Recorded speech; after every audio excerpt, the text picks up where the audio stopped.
You hear the word incident and maybe you picture a few bruises, a safety report, maybe even a day or two off work. But the real story? It starts after the ambulance leaves. Today's video is different. It's not about policy. It's not about procedures. It's about people, the ones who lived through it, and the truth about what happens after a workplace incident, the pain, the paperwork, the guilt, the questions, the silence.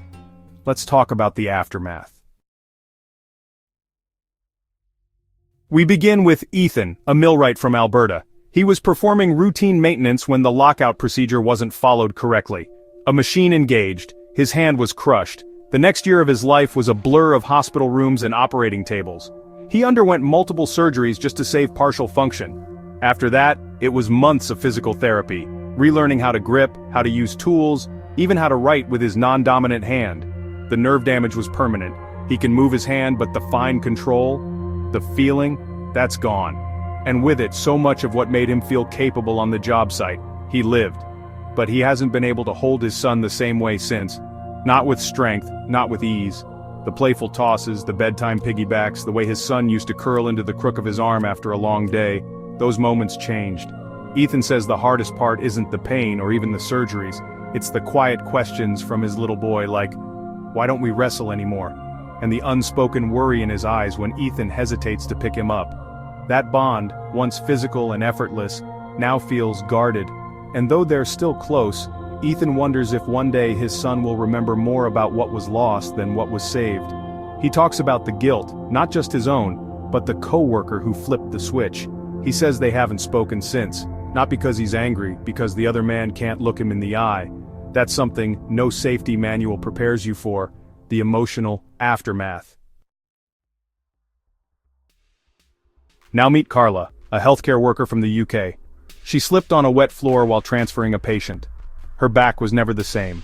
What began as a sharp pain down her spine slowly morphed into something deeper, more consuming. The physical pain was one thing, but it was the slow fade from the life she once knew that hurt more. At first, colleagues would check in, an occasional message, a quick update from the floor. But within weeks, the texts stopped. The calls stopped. It felt like the walls of her world were shrinking. Her injury didn't just take her out of work, it took her out of her daily work community. She told us the worst part wasn't the injury. It was being treated like she had vanished. She said, I kept hoping someone would call and say, how are you doing? Or even just, we miss you. But no one did. When her doctor eventually wrote her off permanently, it felt less like a conclusion and more like an erasure. One day she was part of a team, the next she was just gone. The silence, she says, was louder than the incident. Carla is not alone. In fact, a 2022 study by the British Occupational Health Research Foundation found that over 55% of workers who suffer an injury report significant psychological distress within the first 6 months post-incident. Of those, less than a third receive any formal mental health support. Then there's Jamal, a 24-year-old warehouse worker from New Zealand. He was operating a forklift in a busy loading area when another worker stepped into his blind spot. There were no mirrors, no spotter, no audible warning system. He only caught a glimpse of movement, too late to stop. The coworker survived, but just barely. Fractured ribs, internal bleeding, weeks in intensive care. Jamal didn't walk away unscathed either. Physically he was fine, but mentally, he was unraveling. He says the moment plays on a loop in his mind, the sound of the impact, the look on the man's face, the silence afterward. He returned to work after a month.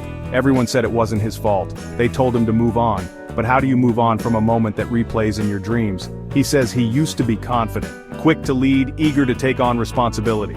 Now, every decision feels like a risk. He second-guesses everything.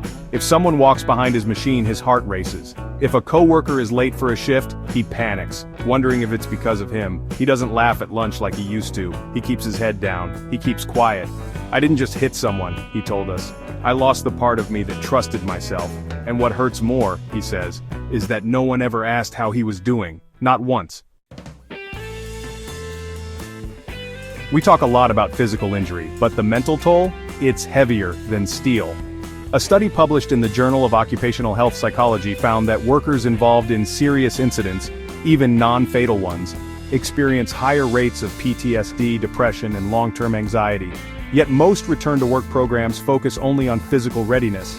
Now let's hear from Miguel, a scaffolder from Mexico City. It was a regular day on the job, clear skies, stable scaffolding, nothing unusual. Miguel had done this 100 times, but that morning, someone had forgotten to recheck the locking mechanism after a shift change. As he stepped from one level to the next, the platform shifted beneath him. He fell just 12 feet, onto concrete. Not from a super height by construction standards, but just enough to destroy the socket of his hip. The doctors told him it would heal, and it did, technically. But it didn't heal straight. It didn't heal strong. It didn't heal in a way that would let him climb again. He went home from the hospital with more than crutches. He carried a realization. He would never return to the job that gave him purpose. The job that taught him pride, discipline, and brotherhood. Instead, he took a role in a parts warehouse, counting bolts and restocking bins. Safe, steady, but soul-crushingly distant from what he once loved. He says the hardest part wasn't the fall. It was explaining to his kids why he wasn't going back. They used to brag about their dad, the man who worked on the big towers, the one who wore the harness and the helmet. Now, when they ask, "Why don't you go to the big site anymore, Papa?" he tells them he changed jobs, but inside, he knows he lost a piece of who he was. Workplace injuries don't just impact paychecks, they shape identities. One Australian longitudinal study showed that injured workers are twice as likely to experience long-term unemployment and 3 times as likely to report a decline in self-worth. Now let's meet Bianca, an electrician from Italy. It was a routine inspection, or so it was supposed to be. Bianca was called in to check a panel that had been acting up. She followed all the usual steps, or at least she thought she had, but something wasn't right. A fault in the grounding system sent a sudden jolt through her body. She doesn't remember the next few seconds, just the snap of electricity, the burn, and then waking up in the hospital, hands trembling and heart racing. Bianca survived, but the damage lingered in ways she never expected. Chronic nerve sensitivity made every touch feel sharp, unpredictable. The muscle tremors made her once steady hands unreliable. For someone who worked with precision, it was devastating, but even worse than the pain, she says, was the silence that followed. At first, people checked in, she told us. But then the days turned to weeks, and suddenly, I realized, no one was calling anymore. Her crew, once like family, seemed to disappear. Out of sight, out of mind, as if her injury made her invisible. She said, "I didn't just lose my health, I lost my circle." Isolation following injury is a growing issue. According to the European Agency for Safety and Health at Work, over 60% of workers who experience an injury feel socially disconnected within 90 days. Let's go to the US now, where Marcus, a line cook, slipped while carrying a stock pot. It was a mid-lunch rush. The kitchen was hot, loud, and under pressure. Someone had spilled water near the fryer line and didn't wipe it up. Marcus, carrying a full stock pot, stepped straight into the slick spot. His foot gave out, the pot went flying. His knee twisted in a way knees aren't meant to. He tore 2 major ligaments. The pain was immediate, and blinding. He was rushed to the ER and later told he'd be off work for at least 6 months. When he contacted his employer about modified duties, maybe something light in prep or assisting with ordering, he was told there weren't any options. Then came the paperwork. Not just a few forms, but an avalanche. Injury reports, medical clearances, insurance claims, return to work plans, disability assessments, follow-up appointments, missed deadlines. Each one asking Marcus to relive the fall, to re-explain what happened, to justify his pain. He said it felt like death by 1,000 signatures, and still, behind all that paper, there was something else: silence. No one from management reached out after the second week. HR stopped checking in once his status changed from injured to inactive. The schedule moved on. The staff meetings continued. The prep list grew, but Marcus wasn't part of any of it anymore. The phone didn't ring. The messages dried up. It was like he had been erased with a keystroke. He said, "I expected to be off work. I didn't expect to feel like I'd been deleted." Eventually, Marcus applied for disability. He told us, "I gave that kitchen everything. Nights, weekends, holidays, and when I needed something back, it was like I'd never existed." He used to be proud of his work, the speed, the rhythm, the unspoken teamwork during service. Workplace injuries have financial echoes too. The National Safety Council estimates the average direct cost of a medically consulted injury is over $44,000. But indirect costs, from lost income to mental health services, can more than double that figure. And the ripple continues. Families take on caregiver roles. Children see their parents suffer. Entire households adjust to new routines, tighter budgets, and long recoveries. Recovering from a workplace incident isn't just about healing, it's about identity, about relationships, about learning to live with a new version of yourself. Some people lose their income, some lose their confidence, some lose their community, and some lose all three. The aftermath of a workplace incident is a hidden chapter. It doesn't make headlines, but it changes lives. So how do we prevent this? Yes, we follow procedures, yes, we train and audit and investigate, but more than that, we show up in the days and weeks that follow. We ask the questions no form ever does. How are you holding up, really?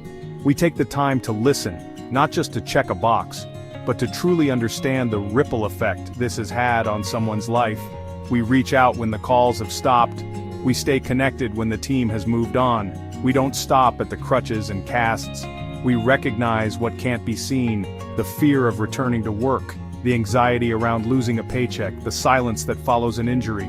We validate the emotional wounds too, the shaken confidence, the isolation, the questions that don't have easy answers, because invisible injuries are still injuries. And healing doesn't always look like stitches and splints. Sometimes it looks like conversation, like support, like being there, long after the ambulance is gone. Because the cost of an incident doesn't end with the injury. It echoes through families, teams, entire communities. If you've lived through an incident, your story matters, whether you were injured or the coworker, maybe even family or friends. Tell your story. If it's too painful, just write, "I'm here." That's enough. And if you're in a leadership role, ask your people how they're doing. Really ask. Then listen, because the aftermath is real, but so is the power of being heard. Until next time, stay kind, stay aware, and stay connected.